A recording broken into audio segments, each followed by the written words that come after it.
Art is life, life is art. ये आज की हमारी अतिथि के बारे में बिल्कुल सच बात है। American art award 2014-2017, women's global award, Lokmat Sakhi Gaurav पुरस्कार, सीवीएम नेशनल अवार्ड और बहुत सारे बड़े बड़े पुरस्कारों से सम्मानित। टेड बिट्स हैदराबाद की speaker, Indo Nepal international art camp, women for women healing brush stroke and art camp, या 25 आर्टिस्ट का इंटरनेशनल बांग्लादेश, इंडिया, पाक, साउथ अफ्रीका, श्रीलंका, इन सभी आर्टिस्ट के बीच में जिन्होंने अपनी छवि छोड़ी है। इनके अद्भुत आर्ट वर्क भारत के सभी नामांकित Indian international centre new Delhi, Jahangir Mumbai, Pune, Pondicherry, Amritsar, Hyderabad और जानो सभी प्रतिष्ठित आर्ट गैलरी में अपनी आर्ट एग्जिबिट कर चुके हैं। इनके आर्ट वंडर सिर्फ भारत में ही नहीं तो कैलिफोर्निया, पेरिस में भी अपना कमाल दिखा चुके हैं। बहुत ही प्रतिष्ठित जगह पर इनके आर्ट फॉर्म जैसे पीएमओ ऑफिस हो, पार्क हयात हैदराबाद, नोवोटेल हैदराबाद और बहुत सारे एक्सक्लूसिव जगह की शोभा बढ़ा रहे हैं। पर इससे भी ऊपर है उनकी अविरत सेवा, जो वे आदिवासी महिला और लड़कियों के लिए करते आ रहे हैं। फिर चाहे वो औरंगाबाद, पैठन, पाचोड़ा या गढ़चिरौली के ट्राइबल एरिया हो, इन महिलाओं को आत्मनिर्भर बनाने में इन्होंने बहुत काम किया है। आज हर कहानी कोहिनूर के जुबानी में हम स्वागत करते हैं अनुराधा जी ठाकुर मैम का।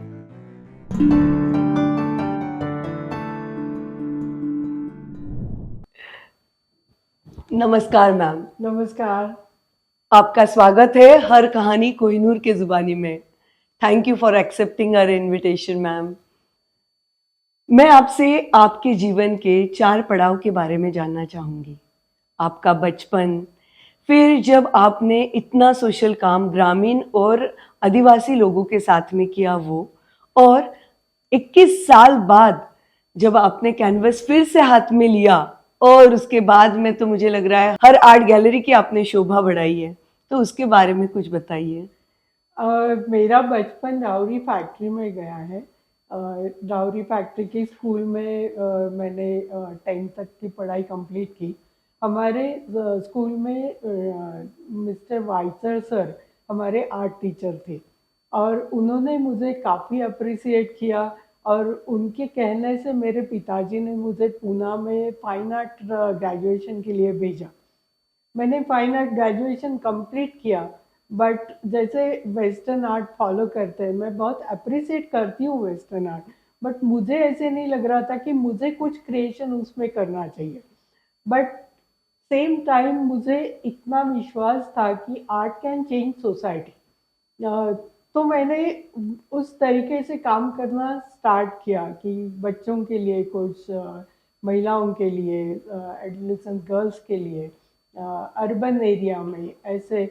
तो एक मैंने बहुत लो इनकम ग्रुप के लिए मैंने एक प्रोजेक्ट किया, उसका students qualitative development and behavioural changes through art, और उसे मुझे स्टेट एजुकेशनल बोर्ड ने स्टेट अवार्ड दिया। और मुझे लगा कि मैंने ऐसे ही काम करना चाहिए, मैं बहुत खुश थी उसमें। और ऐसे ही काम करने के लिए मैं गढ़चिरौली पहुंच गई। गोंड ट्राइब्स है, उनके एडोलेसेंट गर्ल्स एंड बॉयज़ के लिए वर्कशॉप लेने के लिए, तो मैंने उनके लिए भी आर्ट एंड क्राफ्ट का वर्कशॉप लिया। डॉक्टर अभय बंग और रानी बंग उनका सर्च एनजीओ है, तो उन्होंने मुझे इनवाइट किया था। तो मैंने गोंड आदिवासी बच्चों के लिए वर्कशॉप लिया।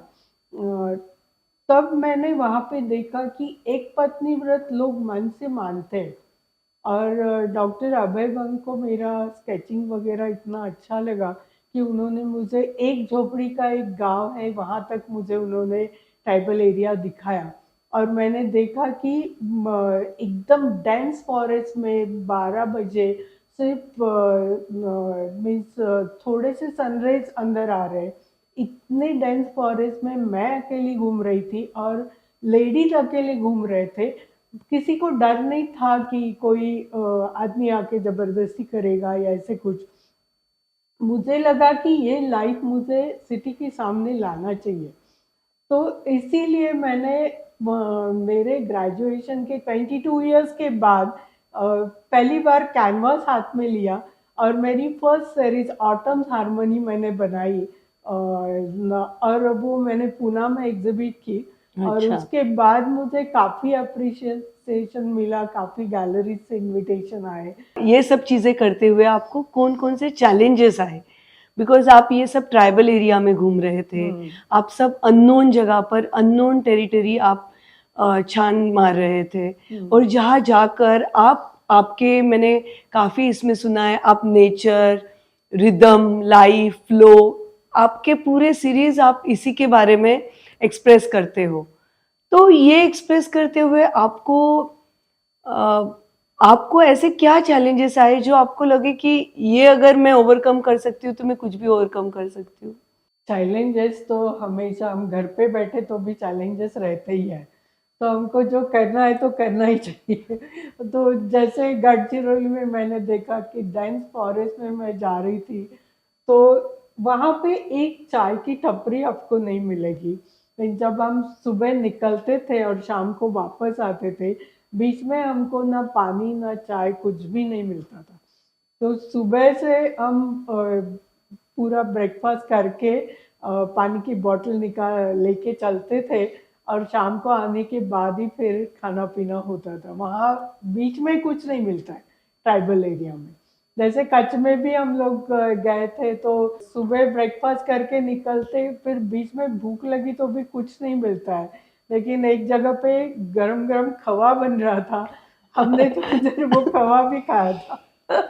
ऐसे मीन्स अभी जैसे हिमाचल में गए थे तो बीच में बारिश चालू हो गई, रास्ता बंद होता है।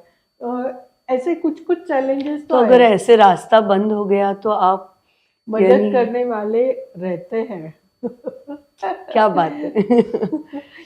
बहुत तो अच्छा लगा आपसे ये सुनकर। तो मैम, ऐसे वहाँ पर ये सब आर्ट फॉर्म एक्सप्लोर करते हुए आपने जैसे मुझे अभी कहा कि कच्छ में आपने देखा कि बहुत सारे उनके ट्रेडिशनल आर्ट उन्होंने उनके ग्रेन्स के इस पर वगैरह किए थे, तो ऐसा कौन सा आर्ट फॉर्म है जो आज आपके दिल को बहुत छुआ है और आप चाहते हो कि वो आप अभी भी एक्सप्लोर कर सकते हो? एक्चुअली मुझे इंडियन कल्चर बहुत भाता है। मुझे बहुत इंटरेस्ट है और बहुत अच्छा लगता है जो इंडियन म्यूज़िक है, उसका जो रिदम है, उनके मीन्स ड्रेपरीज है, ऑर्नामेंट्स है, उन सब में मुझे बहुत इंटरेस्ट आता है कि वो सब मुझे अच्छा लगता है एक्सप्लोर करने के लिए। लेकिन कॉलेज के टाइम में मुझे हम जब इंडियन आर्ट सीख रहे थे, तब मैंने बुद्ध काल के जो बुद्ध के स्कल्पचर है, तो उसमें जो लाइंस उन्होंने दिखाए वो मुझे बिल्कुल मेरे मन में है कि वो शायद उसी से मेरे पेंटिंग में लाइंस आ गई, या तो अजंता के पेंटिंग्स है, तो वो मुझे बहुत तभी से वो बहुत अच्छे लगे और मुझे ऐसे लगता है कि वो शायद इंस्पिरेशन है। और अमृता शेरगिल के पेंटिंग, ये सब इंस्पिरेशन है स्टाइल के लिए, बट मेन जो मेरा कंटेंट है वो इंस्पिरेशन है इंडियन कल्चर। मैं ये भी जानना चाहूंगी, जब आपने अमेरिकन आर्ट अवार्ड 2014 एंड 2017 में जब आपने जीता, तो उसका अनुभव कैसे रहा वहाँ पर? क्योंकि बहुत भिन्न भिन्न आर्ट फॉर्म थे, तो उसमें अपनी शैली जब सबने अप्रिशिएट की, तो आपको वो एक्सपीरियंस के बारे में बताइए। एक्चुअली अमेरिकन आर्ट अवार्ड, उसको मीन्स एंट्री देने के लिए उनका एंट्री फ़ी है, लेकिन मैंने कभी एंट्री फ़ी देखे ऐसे कोई मेरा किसी कंपटीशन में ऐसे सबमिट नहीं किया। तो अमेरिकन आर्ट अवार्ड का फाउंडर है अमेरिकन एक्टर थॉम वेज। तो उन्होंने मुझे ईमेल किया था कि आप भेजो इसके लिए। तो और 22 आर्ट गैलरीज अमेरिका के उसके जूरी मेंबर थे। तो मैंने बोला कि मैं नहीं दे सकती एंट्री फीस वगैरह, ऑलरेडी मैं रूरल एंड ट्राइबल एरियाज़ के लिए काम कर रही हूँ, तो मैं एंट्री फीस नहीं दे सकती। तो फिर उन्होंने मुझे फिर से ईमेल देके बोला कि आप एक पेंटिंग के लिए हम आपको एंट्री फी वेव ऑफ कर देते हैं। हाँ, तो फिर मैंने 3 भेजे कि अगर उनको कोई सेलेक्ट करना है तो वो कर सकते हैं, तो मैंने 3 इमेजेस भेज दी। लेकिन बाद में रिजल्ट आया तो तीनों पेंटिंग को उन्होंने अवार्ड दिया था, और वो भी मेरे Wow. ट्राइबल पेंटिंग, उनका जो एरिया था अवार्ड का वो फैशन था। सो इंडियन फैशन आपने आपके पेंटिंग के थ्रू वहां पर हाँ, प्रेजेंट की थी। हाँ। अनुराधा मैम, आज के एआई के युग में एक आर्टिस्ट अपना स्थान कैसे बरकरार रखे? किसी भी स्टाइल का, किसी भी कलर स्कीम में, किसी भी चित्रकार के स्टाइल में आजकल एआई से सुपर फास्ट चित्र बन के मिल जाता है। लेकिन कोई चित्रकार अपने जीवन के अनुभव लेता है, जब वो सराउंडिंग में एक्सपीरियंस करता है, तब सराउंडिंग में आवाज़ें होती है, म्यूज़िक चलता है, कल्चर रहता है, और ड्रेपरीज के कलर्स रहते हैं, सनलाइट के काफ़ी दिन में अलग अलग टाइम के अलग अलग कलर्स हो जाते हैं। तो ये सब एक्सपीरियंस है, और उसकी सत सत विवेक बुद्धि जागरूक होती है, उसकी भावनाएं उसमें रहती है, उसके अनुभव और भावनाओं की वैचारिक अभिव्यक्ति जब कैनवास के ऊपर उभरती है, तो उसका, वो कलाकृति का स्थान काफ़ी ऊंचाई पर होता है। उसका कोई एआई से मुकाबला नहीं होता। मैम, मैं आपसे जानना चाहूंगी, ऐसे ही जब कोविड के पीरियड में HSBC ने पॉजिटिव सोशल डिस्टेंस पर आपके 3 पेंटिंग को कैंपेन के लिए सिलेक्ट किया था, वो अनुभव कैसे रहा? वो एकदम सरप्राइजिंग अनुभव था। कोविड पीरियड में मुझे लंदन HSBC से एक ईमेल आया था कि उनको पॉजिटिव सोशल डिस्टेंसिंग वो थ्रू आर्ट एक प्रोजेक्ट में करना है, और उसके लिए वो मेरे पेंटिंग इमेजेस चाहते थे, तो मैंने बहुत खुशी से दे दिए। फिर बाद में मुझे पता चला कि ये कैंपेन उनका 5 कंट्रीज में होने वाला है। वाओ! और उसके बाद जब मेरा सब फाइनल हो गया, तब मुझे पता चला कि वर्ल्ड में से उन्होंने 5 आर्टिस्ट सिलेक्ट किए थे, उसमें से मैं एक थी। और हमारे साथ उनको वैन गॉग, सेजा और मोने, ये वर्ल्ड फेमस आर्टिस्ट के पेंटिंग के लिए परमिशन मिली थी। तो मेरे लिए ये मीन्स बहुत ज़्यादा बड़ी बात है, बहुत बड़ी बात है कि मेरे पेंटिंग्स और वैन गॉग और मोने, इनके पेंटिंग्स वो साथ में एक कैंपेन में थे। मैम, ये आपके लिए नहीं, ये पूरे भारत के लिए बहुत प्राउड मोमेंट है। चित्रकला के अलावा मैम, आपको कौन सी कला पसंद है? मुझे फोटोग्राफी में इंटरेस्ट है, और राइटिंग में इंटरेस्ट है। आप लिखते भी हो? हाँ, मैंने बट मैं रियल मेरे जो अनुभव है वो ही लिखती हूँ। ऐसे बहुत काल्पनिक कल्पना से ऐसे नहीं, मैंने जो अनुभव किया है, एक्सपीरियंस किया है, वही मैं लिखती हूँ। मैंने अभी मुंबई आकाशवाणी के अस्मिता वाहिनी में चिंतन सदर में मुझे लगता है आज तक 25-26 कुछ तो भी एपिसोड्स लिखे हैं। अरे वाह! और मैंने लोकसत्ता में भी एक सदर लिखा था। मैम, हम आपसे ये जानना चाहेंगे कि ऐसी कौन सी मूवी है जो आपको लगती है कि एक पेंटिंग की सीरीज है या एक कला का उसमें बहुत अच्छा एक्सप्रेशन किया गया है? मुझे लगान बहुत अच्छी लगी थी, और हाल ही में मैंने हेलारो देखी है, गुजराती मूवी, तो वो मुझे बहुत अच्छी लगी थी। अच्छा, जो आपको लगता है कि वो एक ट्रेडिशनल और फ्लो में है, आपके रिदम और लाइफ के ऊपर है ऐसा। मैम, मैंने सुना है आपके कलर्स, आपके ब्रशेस, कोई छोटी लड़की है जो इस्तेमाल करती है और आपसे बहुत अच्छे से उसको अलग अलग टिप्स मिलते हैं, वो मेंटेन करना सीख रही है, तो इसके बारे में मैं थोड़ा जानना चाहूंगी। एक्चुअली मेरी ग्रैंड डॉटर है, जो कोविड में वो लोग मेरे पास थे, तो मैं पेंटिंग करती थी तो वो मेरे साथ ही बैठती थी। बहुत छोटी थी जब, मीन्स उसको सिर्फ खड़ा रहना आता था, तब वो मेरे बड़े ब्रश लेके, मेरे कलर्स लेके वो पेंटिंग करती थी। और उसको मेरे जितना कैनवास चाहिए था, मीन्स मैं 4x5 का कैनवास ले रही तो उसको भी उतना बड़ा कैनवास चाहिए। मीन्स उसका पेंटिंग में, कलर्स में इंटरेस्ट बहुत है, तो उसको मैंने थोड़ा ही सिखाया है। बट मेरी बेटी की वो बेटी है, तो मेरी बेटी भी डिज़ाइनर है और वो भी बचपन से पेंटिंग करती आ रही है। उसको भी बचपन में काफ़ी अवार्ड्स मिले। आपकी विरासत आगे चलाने वाले तो मिल गए यानी मैम। हाँ, उसको 2 नेशनल अवार्ड्स मिले क्या पेंटिंग बात में, है, और 22 साल की लड़की को। एक इंटरनेशनल अवार्ड मिला है। लंदन और एडिनबर्ग में उसका पेंटिंग एग्जिबिट हो चुका है और उसके पेंटिंग का ऑक्शन भी हुआ है वहाँ पे। वाह वाह वाह, 5 साल की लड़की के पेंटिंग का ऑक्शन और exhibition in international level. Ma'am ये तो पक्का आपसे ही फुल इंस्पायर है।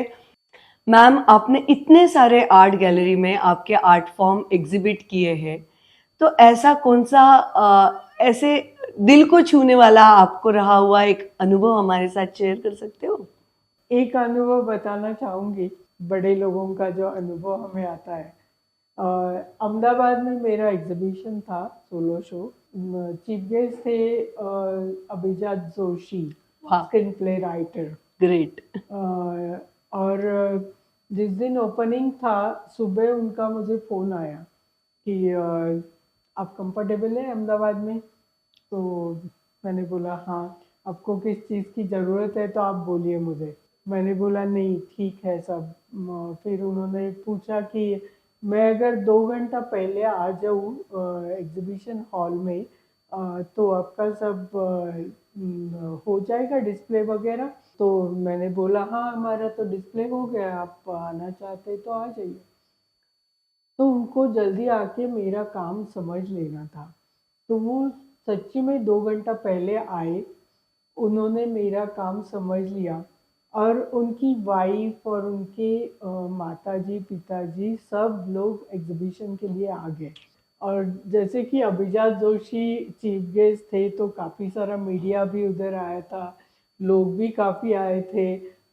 फिर काफ़ी देर बातें होती रही और 8 बज गए, एग्जीबिशन हॉल बंद होने का टाइम आ गया। ओह माय और गॉड, फुल डे। हाँ, चीफ गेस्ट हमारे गैलरी में ही थे।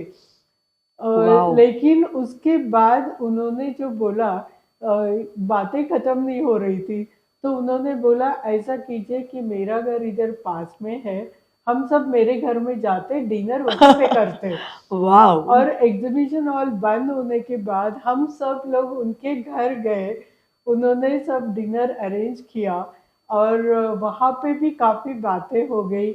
उनकी वाइफ डांसर है और मैंने कुछ महाराष्ट्रियन मंगला गौरी के कुछ पेंटिंग्स भी वहाँ पे लगाए थे। उसमें वो मंगला गौरी के प्लेस थे डांसिंग फॉर्म में। तो उसने तो वो पेंटिंग के सामने वो पोज लेके भी दिखाया। तो ऐसे बहुत इंटरेस्टिंगली उन्होंने मेरा एग्जीबिशन अप्रिसिएट किया और उनके साथ काफ़ी लोगों ने भी अप्रिसिएट किया, तो बहुत अच्छा लगा था ये। मैम पार्क हयात ने आपकी काफ़ी सारी पेंटिंग्स अलग अलग जगह पर डिस्प्ले करने के लिए लिए, तो ये क्या अनुभव रहा हुआ है? पार्क हयात ने मेरे 30 पेंटिंग लिए हैं। वो एक अलग ही कहानी है। पार्क हयात की प्रोजेक्ट मैनेजर जो फ्रेंड्स थी, उसने मेरे पेंटिंग एक एग्जीबिशन में या ऑनलाइन देखे थे और उसने मुझे कांटेक्ट किया और मुझे बोला कि ग्रैंड हयात मुंबई, पार्क हयात हैदराबाद और ग्रैंड हयात चेन्नई, ऐसे कुछ उसने अलग अलग जगह के डेट्स मुझे दिए थे मिलने के लिए। फिर मैंने ग्रैंड हयात मुंबई कंफर्म किया और मैं वहाँ उसको मिली। तो उसने मेरे 6 8 कुछ तो भी पेंटिंग सेलेक्ट किए और वो डिस्प्ले करने के लिए मुझे पार्क हयात हैदराबाद में बुला लिया। तो मैंने वो वहाँ जाके डिस्प्ले कर दिए।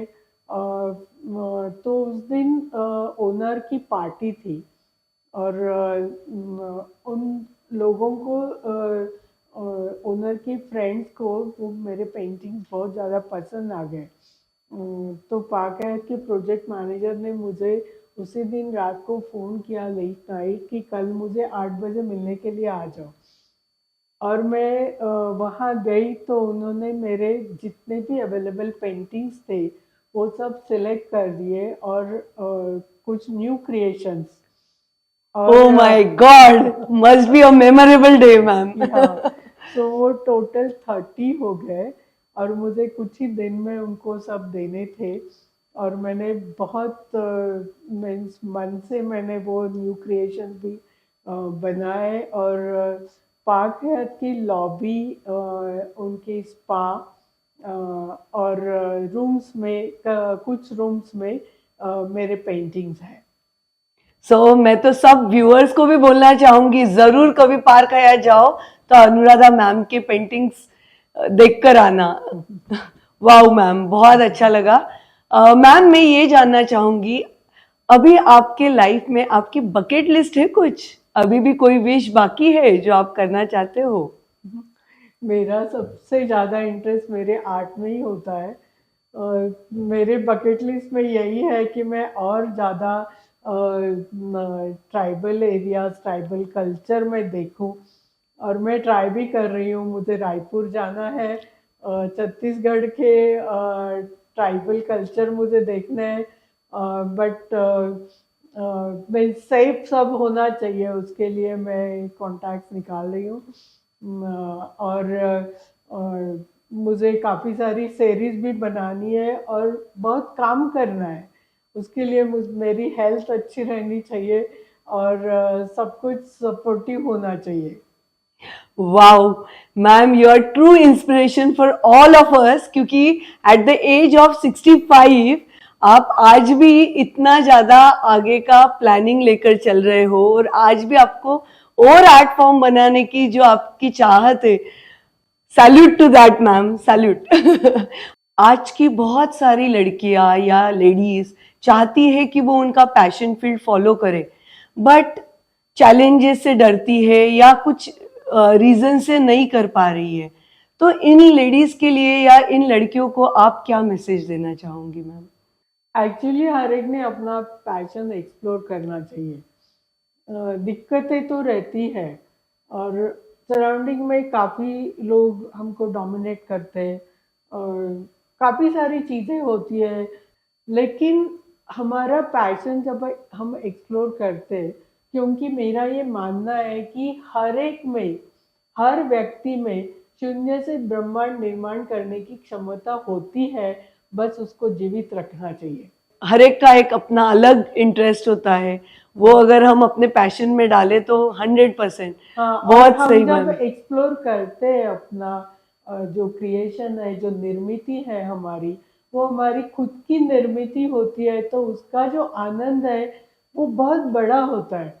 तो किसी डोमिनेशन, नेगेटिविटी का उसके ऊपर परिणाम नहीं होता।